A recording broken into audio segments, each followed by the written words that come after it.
লাগিলে ভাল লাগিল ভাল লাগিছে ভাল, কার ভাল। অভিনয় সবতকে ভালো অঁ কার অভিনয় সবতকে ভালো এই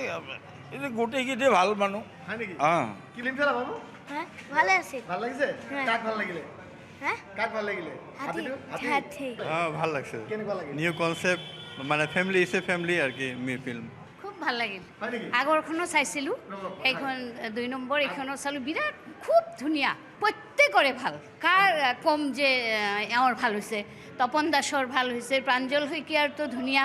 তাৰপিছত যতীন বৰাৰ ভাল হৈছে চব প্ৰত্যেকৰে মানে বিৰাট ভাল লাগিছে 83 ফিল্মটো চাইছিলে আপুনি অঁ এইটো প্ৰথমটো চাইছোঁ আৰু 83 পিছত 2026 ছেকেণ্ড পাৰ্টটো চালোঁ আমি এটা অনুৰোধ দৰ্শকক যে আপোনাৰ ৰাইজ ইয়াত ধুবুৰী ৰাইজ আপোনালোকে আহক আৰু এই কথাছবিখন আপুনি উপভোগ কৰক বহুদিন পিছত এটা অসমীয়া চিনেমা চাবলগীয়া উপভোগ কৰিবলগীয়া এশৰ ভিতৰত এশই দিম আমি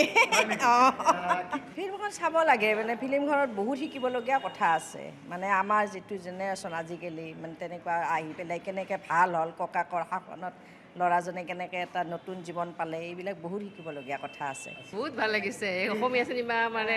ধুবুৰীতো নহয় এনেকৈ মানুহেই নহয় বেলেগতো বহুত মানুহ মানে হিচাপ নাই মানুহৰ এনেকুৱা চিনেমা চাব লাগে